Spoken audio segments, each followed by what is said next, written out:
welcome back to Queens of the Damned. Just in time for Mother's Day, we're going to be discussing some fictional creepy kids. I love kids, I obviously have a kid, but they can also be scary as hell. I'll be talking about the OG creepy kid. Nikki is going to tell us about some foreign creepy kids, and Miranda will close the episode with a demonic creepy kid. So without further ado, happy Mother's Day and happy listening. So our last episode was book recommendations, and we did get a book recommendation from one of our listeners, Carrie. So she recommended the book Midnight in Peking, How the Murder of a Young Englishwoman Haunted the Last Days of Old China by Paul French. And she said that it's really good and that it should be made into a movie. So none of us have read it, but we all put it on our to-be-read list, I think. So it is a true crime book. And so just here's like a brief plot summary for anyone who thinks the title sounds interesting. Chronicling an incredible unsolved murder, Midnight in Peking captures the aftermath of the brutal killing of a British schoolgirl in January 1937. The mutilated body of Pamela Werner was found at the base of the Fox Tower, which according to local superstition is home to the maliciously seductive fox spirits. As British Detective Dennis and Chinese Detective Han investigate, the mystery only deepens, and in a city on the verge of invasion, rumor and superstition run rampant. Based on 7 years of research by historian and China expert Paul French, this true crime thriller presents readers with a rare and unique portrait of the last days of colonial Peking. I think that sounds very interesting and right up our alley. Yeah, I think it sounds interesting in the way that it's a true crime story, but kind of like The Devil in the White City. It's framed around a bigger historical period. Yeah, I agree. So yes, thank you, Carrie, for the recommendation. We've all added it to our to-be-read pile, and I'm sure other people will too. It sounds very interesting. And it's amazing, right? Because we were teasing at the end of the last episode that I was teasing that we would have read them already or known them. I didn't know it. I had never read it. Yep. There you go. Yeah. Well, and I think during that episode, I mentioned that there were like a couple nonfiction books that I had read that I wished I had chosen because I hadn't even thought of nonfiction, and actually they were ones that Carrie Manning had me read for our witchcraft class. Oh, so, awesome. Oh, that's She's awesome. got good taste. Would recommend. Yay! Yay! Yeah. Okay, so for our topic this week, I chose the book The Bad Seed, which was written by William March, published in 1954. And March actually died a month after the book was published, so he never got to see the critical and commercial success it became, which is horrible because this was his only hit book. Every other book he wrote was a critical hit, but they never sold any copies. And this one was like a hit all around. And it was nominated for the National Book Award in 1955, but lost to A Fable by William Faulkner, which is not as good as this book, so that's bullshit. I really don't like William Faulkner very much. So, this book is kind of one of the proto bad kid books, you know, a bad seed that's sort of become a phrase that we use to talk about somebody. So this book is about 8-year-old Rhoda Penmark. She's the only child of Christine and Kenneth Penmark. Kenneth is often away on business, leaving Christine as a single parent most of the time. Rhoda's a great student, charming, and extremely well-behaved. She's the perfect child. One of Rhoda's classmates, Claude, drowns at a school picnic in a tragic accident. And the only thing that the police notice that's a little bit odd is that his face is imprinted with crescent-shaped marks. But they just kind of figure, you know, he fell off a pier. He probably smacked his face on a couple things on the way down. So they sort of just dismiss it. Christine starts to notice that Rhoda is indifferent to Claude's death, but she chalks it up to Rhoda only being 8 years old and not knowing how to process her feelings. And then Christine learns that Rhoda lied about not seeing Claude at the picnic and that she and Claude had an argument at the picnic. Claude had won a penmanship medal that Rhoda thought she deserved. So once she finds out that her daughter's been lying to her, Christine begins to reevaluate troubling incidents from Rhoda's past. So the first one is Rhoda had begged her parents for a dog, and once they got her one, she became bored with it very quickly. The dog died shortly after that from an accidental fall from a window. A second incident that she starts to evaluate is about an elderly neighbor. So they live, I guess I didn't mention this, they live in an apartment building. So obviously they know their neighbors pretty well. So there was an elderly neighbor, Clara, who doted on Rhoda and promised her that when she died, Rhoda could have this really beautiful special necklace that she owned. And not long after that, Clara died after falling down the stairs while babysitting Rhoda. Yes. So Christine begins to believe that Rhoda is behind these so-called accidents and begins to investigate her own past. She gets in contact with her adoptive father, who confesses that Christine's birth mother was a notorious serial killer who was executed in the electric chair. So at this point, Christine blames herself for possibly passing on her bad seed, quote-unquote, gene to Rhoda, but clings to the hope that Rhoda may have killed Claude by mistake. Christine writes a series of letters to her husband outlining Rhoda's behavior, but burns them out of fear of someone finding them and Rhoda being sent to jail. So the apartment complex maintenance man, Leroy, is the only adult who sees through Rhoda's facade the whole time. But he believes she's simply like a mean little girl, right? And so he starts teasing her about Claude dying and teasing her about that, that she's such a mean little girl, she must have killed him. And Rhoda is completely unfazed by this until Leroy said that the crescent marks on Claude's face were probably caused by Rhoda hitting him with the penmanship medal that she thinks she should have won. And so at this point, she starts to get really upset. And based on her reaction, Leroy realizes that he stumbled onto the truth. And so he goes home and starts to think about calling the police, but he doesn't do it. And afraid that he will expose her, Rhoda sneaks into his apartment while he's sleeping, sets fire to his mattress, and locks him inside. Christine witnesses the murder from the distance and calls the police, but it's too late. Christine does not turn her daughter in, so the police believe that Leroy fell asleep while smoking a cigarette and accidentally lit his bed on fire. So at this point, Christine confronts Rhoda, who at first tries to manipulate and lie her way out of it, but eventually confesses to all 3 murders with no remorse.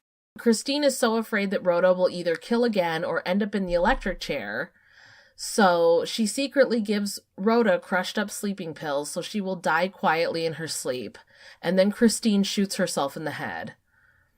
Christine dies, but their landlady hears the gunshot and enters the apartment in time to save Rhoda. A heartbroken Kenneth returns home and believes his wife had a nervous breakdown. Because Christine burned her letters, there's no trace of Rhoda's murderous behavior, leaving her free to kill again. And that's how it ends. Damn. Yes. So she gets away with everything, as it should be, I think. I think that's an appropriate ending for this book. So the primary theme of this book is, of course, nature versus nurture. Right? Mm-hmm. So in the decade this novel was published, so in the mid-40s to late 50s, juvenile delinquency was becoming more and more frequently reported after World War II, basically. And this was the beginning of the nature versus nurture debate in public consciousness. Now, in psychology, they had been talking about this prior to the 40s and 50s, but the public, the general public wasn't really aware of it until this time. So obviously, this book takes the stance that nature will always overcome nurture, right? Rhoda inherits this murderous gene from her grandmother, So even though she's raised in an extremely loving and supportive home, it wasn't enough to overcome her genetics. And this book's actually been used in psychology textbooks and psychology classes to describe what it's like living with a child who has sociopathic tendencies and how children with sociopathic tendencies use others to serve their own ends. And their parents basically feel incredibly helpless because you can't actually diagnose someone as a sociopath until they're 18. So there's really not a lot of treatment for these kids, even though they are, clearly have a lot of issues, I guess is a nice way of putting it. But there's really nothing to be done. And obviously there's no cure for a personality disorder. Right. So even if they were able to diagnose them as a sociopath, I don't really know what could be done. It's pretty much just therapy and a little bit of medication. Yeah. But the chances of actually being quote unquote cured of a personality disorder is fairly slim. Sorry, I'm thinking about a real life case of this. Do you remember Mary Bell? Yes. She did some horrible things. She did. And I'm trying to think, I'm looking up just the Wikipedia page to see what happened to her, how... I think she was released from prison under a new identity. Yeah, so maybe? She's, in 1980, 23-year-old Bell was released after serving 12 years, was granted anonymity. She had a daughter.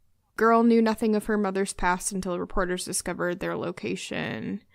I'm trying to see, what were they doing? I assume she was doing therapy while she was in prison as, a very young person. I assume so, but the thing with a personality disorder is you really have to be an extremely strong person to have the will to take therapy seriously and try and overcome it. One of my cousins has antisocial personality disorder, and so she's a sociopath. And she is in complete denial that there's anything wrong. Well, right, she doesn't go to therapy, she doesn't talk to her doctor, she doesn't give a shit. Yeah. I mean, if you lack basic empathy, and that's just the way you are, you would assume that there is nothing wrong with you. There's no motivation, really, to change, I guess. Unless there would only be, motivation to change if it was... because I will be punished, because they will be affected by it, Oh, no. My cousin has bounced checks left and right. She stole my grandma's credit card. Oh, so, she tried to open a credit card in her 10-year-old son's name. Oh, okay. So they just keep trying. Just keep doing it. Okay. And, the hard thing about someone who's a sociopath is, on one hand, okay, I don't know if they're born that way or if it's a perfect combination of you have the capability and then something in your upbringing makes you a sociopath. I mean, obviously they don't know. That gets to the heart of the nature versus nurture debate, right? Mm-hmm. Exactly. So, but I guess my big point is they really can't help it, right? Mm-hmm. Yeah. However, you get to a certain point, with my cousin, where it's just you're a fucking dick. Well, when you're affected by them and their behavior, too, that makes sense, right? You're not a nice person. You're not a good person. I don't want to be around you. Mm-hmm. I don't want anything to do with you, because to me, I almost feel like, why would you put yourself in a situation with somebody like that? Yeah. Who has no remorse and doesn't even try to change, doesn't care to change because she doesn't think there's anything wrong. Yeah, it would be extremely hard to have any sort of relationship with someone like that if you were not also a sociopath. But even then, they probably look down on their fellow sociopaths. Well, yeah, they look down on everybody, right? Yes. Yes. Miranda can probably tell you more, probably. But yes, they do. Well, God, it's been a long time since I was in abnormal psychology. I mean, you pretty much got it. The interesting thing to me about personality disorders, though, is that a lot of psychologists are kind of questioning whether it's even a disorder, because it's just a personality sort of a thing. So it's like, it's this really questionable ground of like, can you really call it a disorder if that's just how somebody is? And with how difficult it is to make it disappear, it's kind of questionable whether or not it's actually like a mental illness or not. So I don't know. It's interesting. Right. They're very interesting. Are they defining disorder as like something that will affect your integration into society in your interpersonal relationships? Is that a disorder? Like, I don't know. That's a good question. Because then you would be saying like, okay, well, anybody who doesn't go by the standard has a disorder. Like anybody who can't function in society. Well, that's kind of the idea is, are we setting like this weird norm of this is just how people are supposed to be if we call something a personality disorder, you know? Right. Or is there like actually a problem, or are we just saying, hey, they're not a normal, quote unquote, normal person, you know? Right. So that's, it's interesting. Well, but I also think that some of it is about people who, fitting into the norms of society. I mean, someone who lacks empathy does not fit into, would not fit into the norms of probably any society around the world. No. Right? Yeah. I mean, that's a social norm, is having empathy for other people and other people's problems. Mm-hmm. You know, or someone like Donald Trump, who's a complete fucking narcissist, right? He's breaking a lot of social norms with the way that he acts. Mm-hmm. And part of that is because he's so narcissistic that he can't help it. Yeah. Yeah. But also, again, he's a fucking dick. Mm-hmm. And so I really don't I'm an extremely empathetic person. I'm like the opposite. I have like too much empathy. I feel empathy for people who really don't deserve it. Right. Yeah. But I don't have any empathy for somebody like that because, it just gets to a point where it's like, you just have to throw up your hands and say there's nothing I can do. Well, you've got to take care of yourself, right? Yeah. You know? Yeah, exactly. And I think that's a pretty normal reaction to somebody with antisocial personality disorder. I mean, as much as you want to, be empathetic and accepting, you're looking at people with certain attitudes and actions that are, like you said, so beyond out of the norm that it's, sometimes can be a little offensive. I don't know. Mm-hmm. I think that's fairly normal. It just sucks that he's not even trying to get any treatment. Well, but I mean, there almost isn't any. I mean, like for antisocial personality disorder, it's just therapy. Yeah. And if she doesn't think there's anything wrong, therapy's not going to do shit. That's true. I mean, maybe. And that's kind of the catch-22 of it, right? Mm-hmm. Well, and for anyone, not just people with personality disorders, but people with depression or bipolar or, borderline personality disorder. If you don't want to get help, nothing is going to work. Right. Right? Right, you have to decide that on your own. Yes, you have to put in the work. Therapy isn't just going and talking to somebody for an hour and then leaving, right? You have to put in the work to get better. Right. But yeah, anyway, just a really quick other book recommendation for people listening and for you guys. There's this really good book called The Sociopath Next Door. Everyone reads that when so subject of sociopathy comes up, Sociopath Next Door comes up. I haven't read it, but it must be really good. It's really good, and it's written, I don't remember who wrote it, but it's really good, and it's written in a really accessible way. Like, it is written by a psychiatrist, but he writes in a way that like any lay person could understand. Mm-hmm. Martha Stout. She interviews a couple of people who've actually been diagnosed as sociopaths, and then quite a few people who have had encounters with them. And a lot of them are just the most petty shit. Mm-hmm. Like going over, like there's one where there's this neighbor lady, and she keeps like going into their garden and pulling up their flowers. For like no fucking reason except to fuck with them. Wow. right? And it's just the most bizarre, petty shit. Mm-hmm.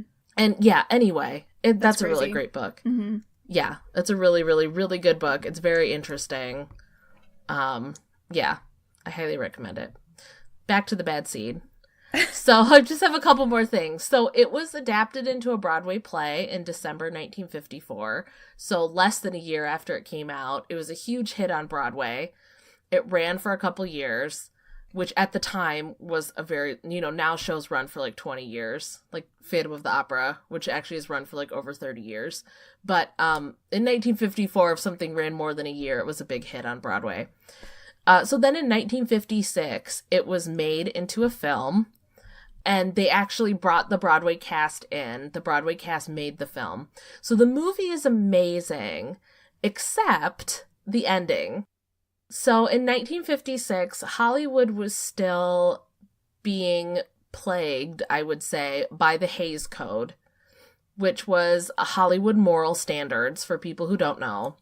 And all movies, if they were going to be released by a major studio, had to comply with the Hays Code, the moral standard. I know where this is going. Yep. And part of the Hays Code says that any character committing a murder has to be punished. So obviously at the end of the novel, Rhoda's mother dies, and Rhoda is free to kill another day, right? However, at the end of the movie, Christine, the mother, survives her gunshot wound, and Rhoda goes back to the pier where Claude drowned and tries to retrieve the penmanship medal, and she's struck by lightning and dies. What the fuck? Yes. So like some divine justice or something? Yes. That's God insane. smote Ex her. machina. Dear God. Yes. So they had to change the ending because of the Hollywood Code. Though I will say the movie is still amazing. Even with that really stupid ending, I cannot recommend the movie enough. I actually saw the movie before I read the book. The little girl who plays Rhoda is so fucking creepy. She is so amazing in this movie. I mean, the whole cast is amazing, but she is great. So I highly, highly recommend that.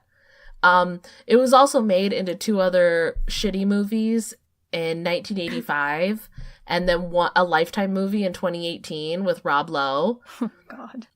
Which is really fucking bad, that Rob Lowe, I believe, also directed. So instead of about, like, a mom and daughter, it's about a dad and daughter.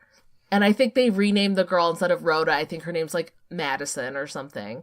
But yeah, definitely watch the original movie. Definitely read the book. It's so good. I mean, as soon as we said we were going to do creepy kids, I mean, my first thought was The Bad Seed, because that's like the classic bad kid story. So that's why I picked it. It's really great. I can't recommend it enough. I guess I did another book recommendation because I love books. But also a movie, if you're not much of a reader, which some people are not, or if you just don't have time to read, the movie's also very good. I believe it's streaming on the Criterion channel, if you have that. I don't know if it's streaming anywhere else. I really didn't check. Sorry. I probably should have, but I didn't. So too late now. But you can get it on DVD. I mean, it's in print on DVD on Amazon for probably like $5 or $6. So yeah, that was my pick, The Bad Seed. Good pick. Yes, I would like to incorporate more books into this podcast, because I think a lot of people who don't have time to read will listen to people talk about books anyway. Like, if they're interested in horror, I could be completely wrong. I don't know. We'll see, I guess. Yeah, but I'm always up for talking about books. Yes. So, yep. So I chose the film Good Night, Mommy. It's a 2014 film. Have you seen it, Rachel? Oh, yes, I have seen it. Okay, have you seen it, Miranda? I have not. You haven't? Okay. I'm going to spoil the whole thing for you, so I'm sorry in advance. That's fine. But it's hard to talk about the movie without spoiling it, so... yeah, you really can't. Yeah. So, it's a 2014 Austrian film. So, it's about these 2 boys named Elias and Lucas. And the movie opens on this old children's TV program with this children's choir, and they're singing Lullaby and Goodnight. And part of the lyrics are, "Tomorrow morning, if God deems, you will wake from your dreams." Does anyone remember that as a child? Because I sure as hell don't. What was the lyrics? Tomorrow morning, if God deems, you will wake from your dreams. That's in a kid's lullaby. Yes, it is. Well, I mean, a lot of them are just like, now I lay me down to sleep. I pray the Lord my soul to keep. It's kind of like that. I guess. Except when you haven't heard it before, it just sounds very shocking. Anyway, I like the way that they opened it. I can't. Yeah, no, I don't see it. This was also an Austrian version of it. Like, they were singing it in Austrian. So, is that a language? Oh my god. Austrian, right? Yes. Okay. For some reason, I thought it was German at first, and then I looked it up, and I was like, oh, it's like softer German, I guess. Anyway. Yes. I think they call it, like, Austrian German. Okay, I didn't know how similar or how different it was. Yeah, I'm pretty sure it's like how in France they speak French, and in Canada they speak French, but people from France will tell you that people in Canada are not really speaking French. Okay, so it's like a dialect thing? I think it's think it's the same thing. Alrighty. Good to know that stuff. Anyway. But someone correct me if I'm wrong. Yes, please, if you know, or, just let us know, because it's ridiculous how American I feel when I try to branch outside of anything strictly American. Anyway, so there are these two boys playing together, and like I said, they're identical twins, Elias and Lucas, and their mom has just had plastic surgery. She's some sort of television personality, kind of famous, not really, but it appears that this mom is ignoring Lucas, one of the boys, like it's like he's in trouble or something, and she despises him, but we're not talking about why. And she refuses to serve him dinner, but serves Elias dinner. And as she is recovering from this major surgery, she's got her face all bandaged up, and you really never see her face until about 2/3 of the way through the film. She imposes these new rules on the boys, and she says, she says, you gotta be quiet, you can't answer the door, no playing outside of the garden, basically don't wake me up if it's an emergency. And so these boys are, like, alone in this giant house that's kind of in the middle of nowhere. It's really pretty. And the boys start whispering about how different she has been since this surgery. And one of them sees her, like, just in profile, putting ointment on her face, and you can see how swollen it is. It's, like, 4 times the size it should be, and the whites of her eyes are bright red. So there's this sort of, like, unknown monstrosity thing going on with the mom. And we, like I said, never actually see her without these bandages. We just see her as a pair of feet or the back of her for most of the film. And this film is just really beautifully shot. I think it relies a lot on silence. There's no music or anything, but all the sounds that they make are really sharp and just disturbing sounds. And so the mom is really despondent, and she's avoiding her children, like, kind of altogether. And these boys start doing what boys do, and they're, like, out in nature, and they rescue this cat.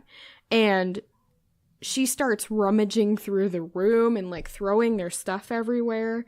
And it's really easy to hate this woman since she's not even supervising them. But then, like, they go and do normal boy stuff, and she just, like, flips out. At one point, she takes all her clothes off, and she just wanders into the woods, like, takes all the bandages off and stuff. And so they've established this really sinister environment surrounding the mother, or, like, sense surrounding the mother. And eventually the boys find the cat dead, and they say, I'm sure that it was Mom that killed this cat. So they put it in a fish tank in alcohol, I think, and they leave it out for her, like, this wet specimen of this dead cat.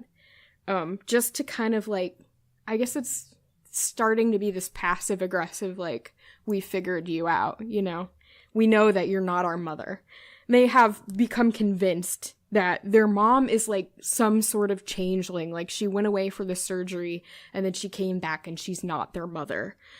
They keep demanding that she show them her birthmark, and she won't do it. She's like, this is ridiculous. Eventually, she locks them in their room, and basically they take turns keeping watch with a homemade crossbow that it's kind of comical in a way, but it could actually do some damage. And eventually she appears to them after she's fully recovered. She's got her makeup on, she looks beautiful, but she doesn't look the same as she did before. And the boys run out the door and they call the priest, but he just basically drives them back to their house, and he asks the mother to explain, and she says it was all a bit much. And of course she starts talking about things haven't been the same since the accident, like they always do in horror movies. So you know there's something weird going on. And when she wakes up the next morning, she is tied to the bed, and her sons are looking down on her, and they are both wearing masks. And they are demanding where their mother is. And this is the last third-ish of the movie where they start torturing her. But all of the torturing they do is very practical. Like, they're doing it to try to figure out, like, are you my mom? And they're doing it in a way that little boys might do it. They are shining a magnifying glass on her face to see if she burns, like using the sun to burn a hole through her face. They super glue her mouth shut so she can't scream, but then they need to feed her because it's been so long, so they try to very carefully cut it open, and they accidentally cut her lips, and she screams, and it's like blood explodes from her mouth. It is the most disturbing thing without being overly gory, which I really admire about this movie. Like, when you think about it, it's not as bad as other things, but it's just the way it's done. It's awful. Then she tries to make a deal with one of the twins, Elias. And at this point, this is when we figure out what has been going on. She says, "Look, I promise I'll start talking to your brother Lucas again. I will put out his clothes, I will feed him meals, and I will pretend he's not dead." And she's saying, it wasn't your fault that he died. It wasn't your fault that the accident happened, but, you know, the whole time, you don't know it, it's been so subtle, but she's been hinting that she needs him to stop this behavior where he's pretending that his brother is still alive. And eventually they burn her alive. And the end of the movie is kind of ambiguous. You don't really know what happens, but it's just all three of them walking together through the cornfield, or through the field. So we don't know if Elias has died in that fire as well, or if he's still alive, but has just, now his mother is part of his hallucination. So when this movie was coming out, I remember the preview, and the preview was so freaky. And it really relied on misdirection. Basically, they focused on the mom. You're so focused on, like, what is wrong with this mom that you're not thinking about what's wrong with the boys. And the trailer has her, like, chewing on a cockroach or something, like it crawls in her mouth and then she crunches it. Do you guys remember that? Yeah. Okay, well, what happens in the movie is you see her crunching, like you hear her crunching in bed while she's laying there, and it turns out she's got a piece of toast under there. She's just, like, avoiding the boys. But in the trailer, they had you so convinced it was a cockroach that when that moment came in the movie, you thought she was chewing on a cockroach. And it was the most disgusting thing. I think the way this was done was genius, even though it is basically a retelling of The Tale of Two Sisters, which I haven't seen, I just knew about. It's, you know, it's kind of, I don't know, it's just a trope, you know, like one person is imagining the other person, like Fight Club and Secret Window, all that stuff. But every time it happens, it's satisfying. I don't care how many times I have to see that plot. I love it. Yeah, I really don't have a lot to say. I think this was pretty well received, but because it's a quote-unquote foreign film, I don't think a lot of people who should have seen it saw it. Yeah, I remember when it came out, I remember people being really, really, really excited for it. So I think people were excited that it came out, but then I don't really remember it being in the theater here. I don't think it was. Yeah, I don't think it was. Yeah. But I loved it. I thought that it was really, really, really good. I thought it was very clever. I did not figure out the twist. I didn't either. Until the end, even though I have seen A Tale of Two Sisters many times.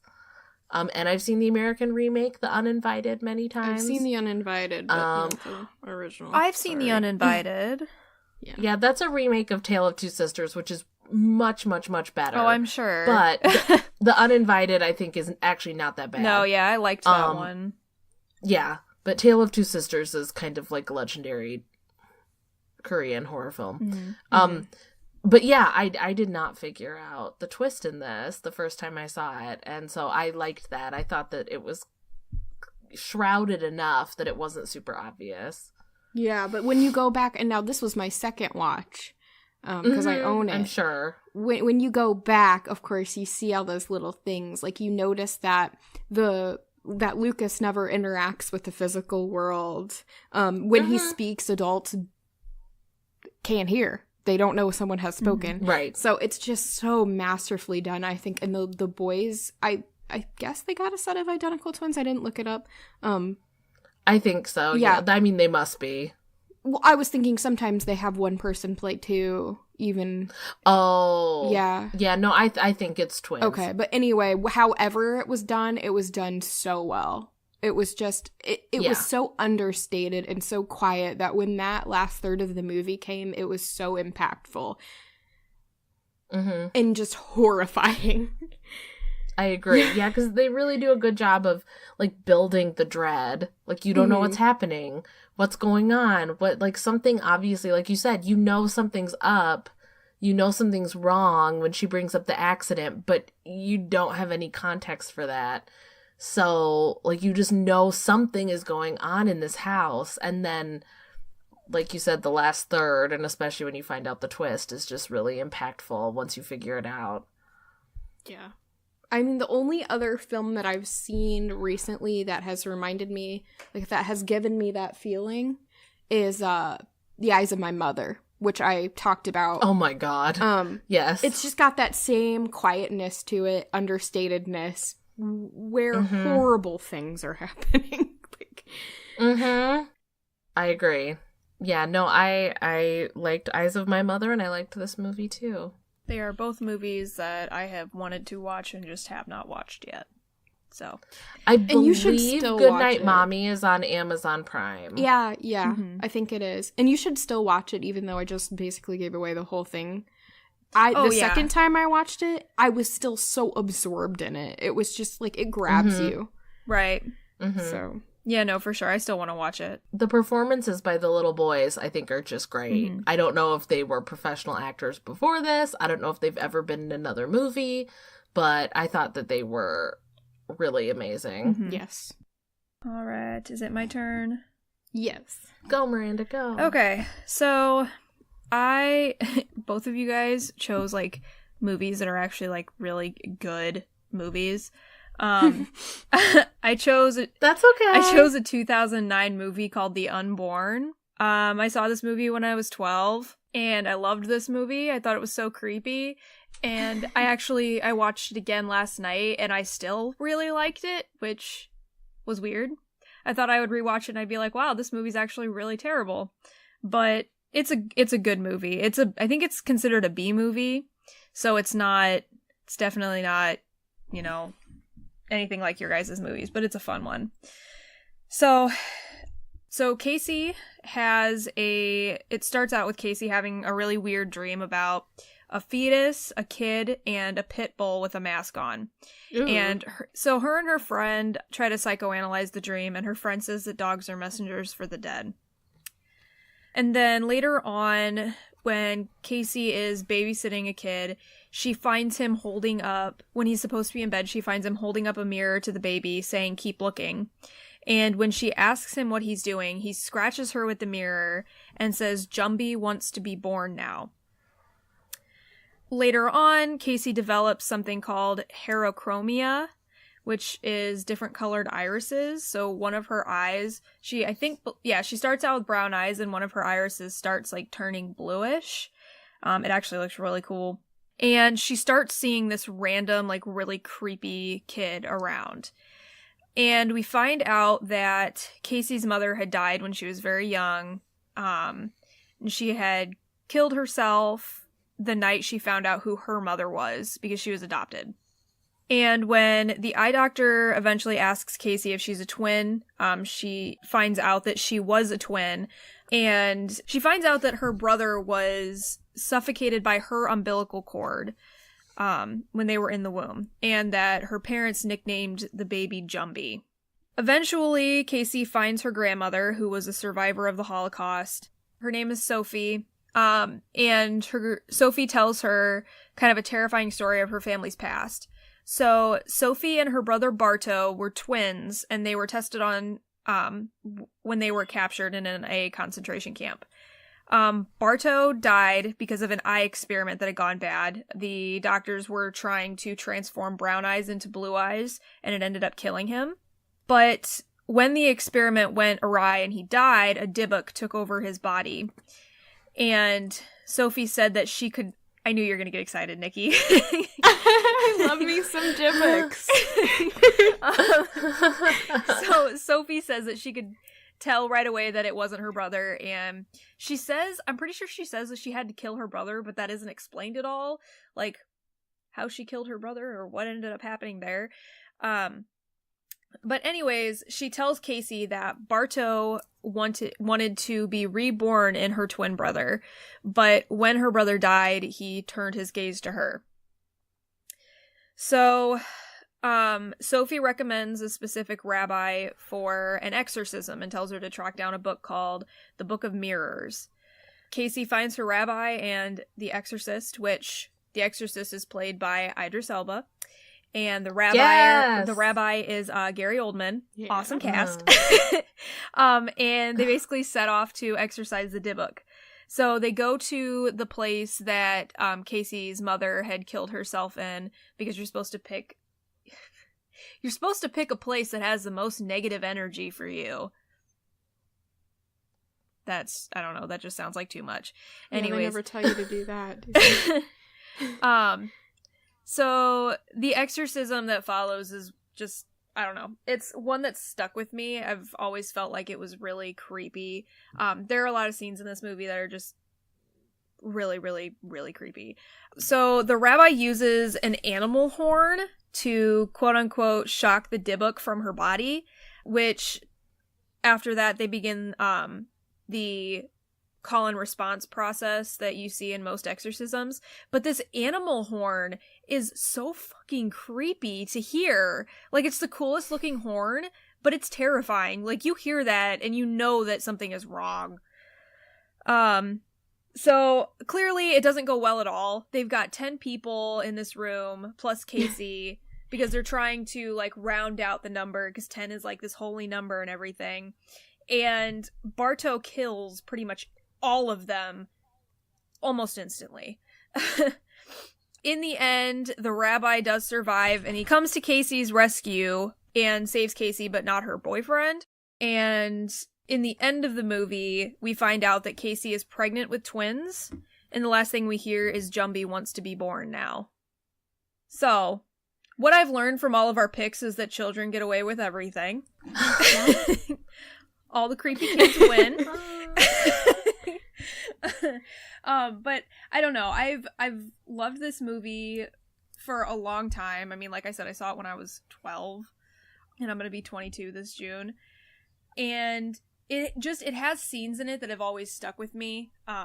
Because there's one scene where you have this old guy who he almost looks emaciated, and he's crawling on all fours, but his head is turned upside down, and he's like chasing after a woman, and that's horrifying. And there's another scene with a pit bull, which you see quite consistently with Barto. When Barto takes people over and stuff, it's really creepy and gross, and they kind of make like grudge noises and stuff. It's a good movie. It's definitely like a 2000s movie. For sure. Like, you watch it and you're like, this is a 2000s horror movie. 100%. Like, it fits it to the T. And it's not a perfect movie. obviously, because I was rewatching it and I was like, not a fan of that a few times, but it's still a good watch and it's creepy. So I really recommend it. I enjoyed it. All I remember about this movie is Idris Elba, because I have seen this. I remember Idris Elba, because who wouldn't? And I remember that Megan Good plays, like, her best friend. Yeah. And, of course, she dies first because she's black. Yeah. And that's about all that I remember from this movie. Right. And the poster is a girl in her underwear. Yeah. Well, yeah. Those are some of the things that I was like, wow, don't like this. Yep. Yeah. Yep. You don't catch that when you're 12, though. Just saying. No. Oh, no. Yes, I definitely caught those things this time, and yeah, it's a bummer, but it's also, like, it's a 2000s horror movie, and unfortunately that's how most of them were, so, yeah. I'm looking up the poster. I'm pretty sure. Also, this is so funny because this is the second movie that we've talked about that had a Jewish exorcism. Yes. And I have just, like, had a really hard time. So I know there's, like, things in the Old Testament with exorcisms. So obviously that's Jewish people. But I've still had a hard time finding out if, like, that's something that was ever done in, like, modern times. Well, I know that Dybbuk's aren't, supposed to be what they say they are in films. Like, I think when I looked it up for the possession, no. like, not specifically with Dybbuk's, at least, they haven't done, I'm not an expert, but I don't think in this that's movie, an exorcism. Yeah, no, I agree with you. In this movie, they said that a Dybbuk was the soul of somebody who didn't make it into heaven. Yeah, this is a dislocated, it says on Wikipedia that it's a dislocated soul of a dead person, and it is a malicious possessing spirit. Okay. So, wow, now I'm going to be reading about Dybbuk exorcism all night. Thanks. I'm, like, literally, when Miranda was out of the room, I was literally Googling Jewish exorcisms, and now I'm on notable exorcisms and exorcists. So I'm going to, like, fall down the Wikipedia. I believe oh my God, it is Salvador a tradition. Dali got an exorcism? Huh? It is a Jewish tradition, it looks like. Well, that's what it says, but then I can't...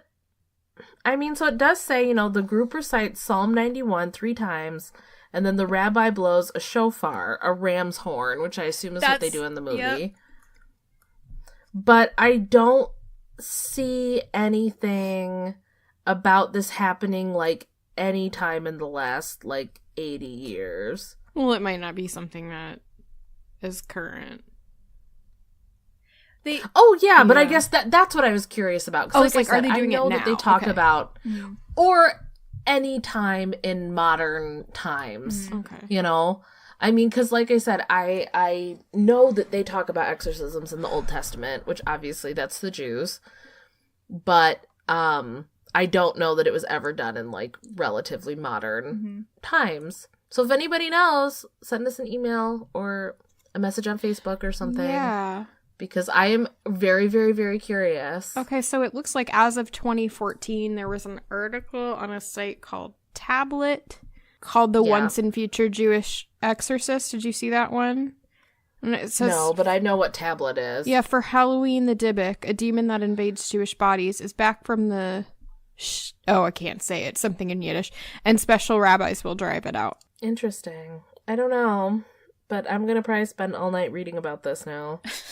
But yeah, in any case, I did see this movie. I don't have a lot of memories of it. I don't remember that I disliked it, so I probably enjoyed it. But I really couldn't say for sure because I really don't remember very much about it. Right. It's on Netflix. Is it? I'll have to rewatch it. Because when I Googled, where am I going to stream this movie, I was not expecting any service that I used to pop up. I was pretty confident I wasn't going to be able to find it, because it's not like it's a popular movie. Right. In Netflix, of all places, I really did not expect them to have it. So yeah, if you're interested in the unborn, easily accessible. So I'm still on this Dybbuk thing. So the 19th century marked the fullest expression of the Dybbuk, with cases reported all over Eastern Europe and the Middle East. In 1999, the Jerusalem Post reported the case of an Israeli widow who claimed to be possessed by the Dybbuk of her husband. In 2009, according to another report by the Post, a Dybbuk was cast out of an American man via the internet. What? Via the internet. Yep, sounds about right. Sounds about right. Again, a year later, a Brazilian man was given an attempted exorcism via Skype, the footage of which was posted online, and there's a hyperlink if you're interested. I'm sure not. I'm interested. I'd like... It may be that it's just the article. I'm going to click on it. I mean, I'm not scared. It's YouTube video. I'm going to X out of that. Over Skype. Well, you're going to see it if you go... Yeah, just look up this tablet You're in article. luck. It's there. I'm sure it's on YouTube. In all these cases, the exorcisms were performed by the same man, the ultra-Orthodox Rabbi David Batsri, a disciple of the late rabbi, I can't pronounce his name, I'm sorry, himself reported to have exorcised 20 Dybbuks. So it kind of looks like it's a niche thing. Like, that's kind of the same way in Catholicism, right? Is that exorcism is a niche thing that only a few people do. To an extent, yes, but it's also not Miranda, are you Catholic? I am not religious at all. Were you raised Catholic? No. My family is not religious. Well, I was. So anyway, it is a select few type thing, but like exorcisms aren't technically authorized by the church anymore. Yeah. Like they are not. I thought they recently from the Vatican. I thought they recently reinstated that's that. That's why I was so No. excited when when that article came out that they were training priests and exorcisms again at the Vatican. I don't know if that actually happened, but I was very excited. A parish. So that's the thing. The Vatican does not authorize exorcisms anymore. Okay. As far as I know, I have not been in Catholicism for quite a few years. So if someone else is more involved, please correct me. But as far as I know, they do absolutely do not authorize exorcisms at this time. However, especially if you go to foreign countries, the cardinals and the bishops may authorize exorcisms. Okay. Cool. So I believe that's what that article was, is that it was a parish somewhere that was training exorcists, but it was not, like, the Vatican didn't direct them to do it. Okay. Yeah, I was going to If say, that is it makes sense. unfeasible to say that unauthorized exorcisms are probably happening? Like, I've seen videos Oh, for sure. of... Oh, it's completely happening. Yeah. Absolutely. And not just in foreign countries. I mean, probably also here Oh, in the no, United no, States. not... I didn't mean just everywhere else. I meant I guess. here, too. Oh, no, I think I said foreign countries. Oh. But I guess what I was thinking there are a lot of countries that are more Catholic than the United States. So it's probably more likely to happen there, just because if you have Right. more Catholic people, you're more likely to have more Catholic exorcisms. Right. That's Interesting. statistics. Now I'm like, I want to read about the history of exorcism. I'm just going to fall down the Wikipedia Yeah, wormhole I just want to tonight now. read. I want to find a book to put on my list of like the history of exorcism from a Yes. non-religious point of view, just like the history of it. If you And find what one, people Nikki, believe. let me know, because I would feel be like interested there in has that. to be.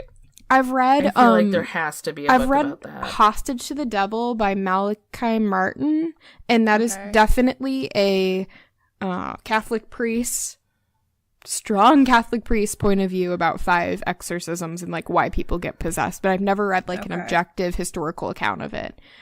That sounds interesting, though. I think it's going to be interesting and really difficult to find an objective account of it. Everything that I'm finding is like a textbook. Like there's I one don't called mind a that. history. Well, they're expensive though. Oh, no. A history of exorcism in Catholic Christianity. Palgrave Historical Studies in Witchcraft and Magic. But it's like $100 bucks. Dang. But it sounds very interesting.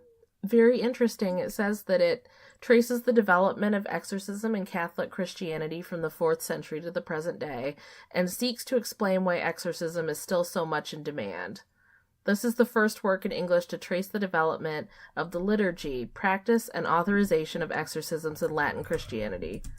Interesting. Arguing that belief in the need for exorcism typically reemerges at periods of crisis for the church, which is true, Francis Young explores the shifting boundaries between authorized exorcisms and unauthorized magic throughout Christian history. Cool. Oh, wait, you can get the paperback for $30. What's it called? A History of Exorcism in Catholic Christianity. There's specifically one on American exorcism, and it's called American Exorcism: Expelling Demons in the Land of Plenty. And it's a guided tour through the burgeoning business of exorcism and the darker side of American life. Oh, that's so these cool. all sound good. Yeah. Yes. And then this guy who wrote the first one I talked about also wrote one about a history of Anglican exorcism. Oh. So exorcism in the Church of England. Oh, that's fascinating. So many books. I want to read all these books. There's so I'm just gonna I think I said this on the last episode, but as I get older, I've been adding more and more and more nonfiction reads to my list. Like, I'm just fascinated with that now. And I never used to be that way. I agree.